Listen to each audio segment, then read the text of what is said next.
السلام عليكم ورحمة الله. ازيكم حبايبي؟ عاملين ايه؟ يا رب كلكم تكونوا بخير. تعالوا بقى النهاردة نعمل مع بعض اسهل والذ تحلية باردة ممكن تحضروها. هنعمل مع بعض كاسات الفراولة بالجيلي والكاستر، طبقات بجد من السعادة. دي من ابسط واجمل الحلويات اللي هتعمليها، حاجة بجد طعمها حلو جدا. هنعملها من غير بيض ولا كريمة ولا اي مكونات صعبة، فلو انتم من عشاق الفراولة بجد هتعشقوا الوصفة دي. خلينا نشوف الطريقة مع بعض على طول. بس امانة عليكي لو الفيديو عجبك واستفدتي تدعي لوالدتي بالرحمة والمغفرة هي وجميع موتانا. ويلا بينا نبدأ، بس ما تنسيش تصلي على النبي صلى الله عليه وسلم.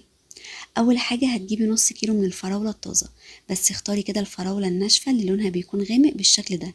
الفراولة دي بتكون مسكرة وجميلة جدا. هتغسليها في البداية كويس جدا تحت المية الجارية. طبعا بعد ما تغسليها ضروري تنقعيها كده حوالي 10 دقايق، عشان كمان الرمل اللي بيكون متجمع فيها مش بيكون واضح.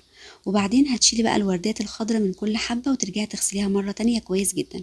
وفي الآخر كده هتصفيها من المية، هتلاقيها بقى نظيفة وبتلمع معاكي بالشكل ده. وبعدين هتبداي بقى تقطعيها لمكعبات صغيره، زي ما بقطع كده بالظبط. طبعا التقطيع على حسب ما بتحبيها يعني، بس حاولي ما تصغرهاش جامد علشان كمان ما تبقاش يعني مهريه وتنزل العصاره اللي موجوده فيها. الحجم اللي انا بقطعه ده كويس جدا. انا النهارده استخدمت نص كيلو من الفراوله، وما شاء الله عملوا معايا كميه حلوه جدا. اكيد لو حابه تزودي هتضاعفي الكميه بتاعتك. طيب بعد بقى ما تقطعي الفراولة كلها بالشكل ده، هاتي بقى الكوبايات او الكاسات اللي موجودة عندك وابدأي بقى حطي فيها شوية كده من الفراولة. طبعا ممكن بقى تبدعي هنا وتستخدمي فواكه تانية زي التفاح او الموز، حسب طبعا اللي متوفر عندك. حطيت بقى الكمية كلها كده، وطبعا هنسيب بقى يعني بقية الكوباية كده فاضي علشان طبعا لسه هنحط الطبقة التانية. بعد كده هتجيبي بقى باكيتين من جيل الفراولة، هتضيفي كده الاتنين باكت مع بعض، وكل باكت منهم هنضيف له كوباية من المية المغلية.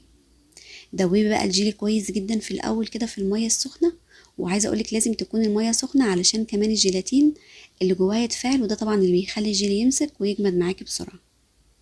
بعد بقى ما يدوبوا زودي عليهم كوباية واحدة بس من المية الباردة على نفس الكمية، وارجعي بقى دوبيهم مع بعض من تاني لحد ما يبقوا ناعمين معاكي. هتصبي بقى الخليط مباشرة كده على طبقة الفراولة في الكاسات، بس وانتي بتصبي كده يعني صبي نص الكمية بس في كل كاس، علشان كمان النص التاني هنسيبه لان لسه طبعا هنضيف طبقة الكاستر.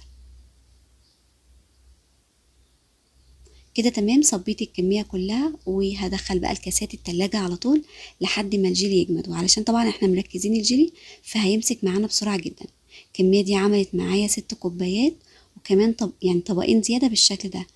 فما شاء الله نص كيلو فراولة بجد هيديكي كمية كويسة جدا.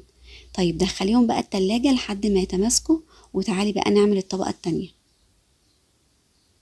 هتحضري بقى 4 كوبايات من اللبن او الحليب، وده حليب مغلي طبعا بس سيبته لما برد معايا.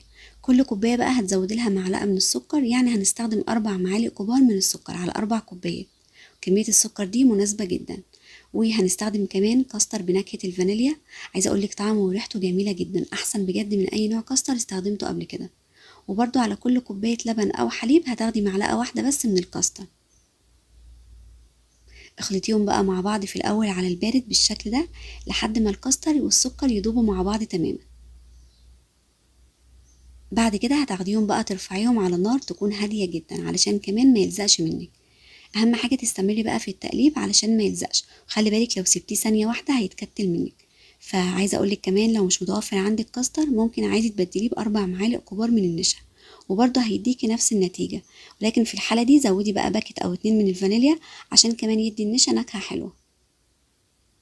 انا ما استخدمتش فانيليا علشان موجودة طبعا في نكهة الكاستر. المهم خليكي مستمرة في التقليب لحد ما الخليط كده يتقل ويبقى شبه المهلبية، يعني بيكون ناعم وكريمي بالشكل ده. خلاص كده الخليط جاهز معايا. هنسيب بقى الكاستر كده يهدى حوالي 3 دقايق، بس اهم حاجة في الوقت ده انك لازم تغطيه بكيس، غطي الوش بتاعه كده بكيس علشان ما ينشفش وكمان يعمل قشرة. بعدين بقى طلعي كاسات الجيلي من التلاجة، هتلاقيها ما شاء الله متماسكة وجميلة جدا. طبعا ما اخدتش وقت علشان كنا مركزين الكاستر.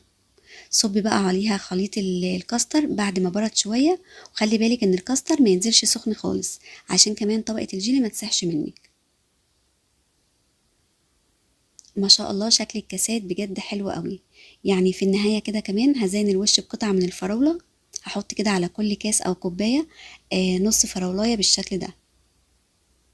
وهرجع ازينها بشويه كمان من الفستق الكداب، طبعا عملته معاكم قبل كده، موجود على القناه، بجد بيدي يعني شكل حلو جدا في التزيين. طبقتين بجد احلى واطعم من بعض، تحليه كده بسيطه وسريعه وكمان ما اخدتش اي وقت. جربوها، متأكدة ان شاء الله انها تعجبكم جدا. وما تنسوش بقى تحطوا لايك للفيديو، وكمان تشتركوا في القناة لو لسه ما اشتركتوش. ولو عجبكم فيديو النهاردة شوفوا الفيديو اللي هيظهر حالا على قناتي التانية، ان شاء الله يعجبكم. اسيبكم في حفظ الله واقول لكم مع السلامة.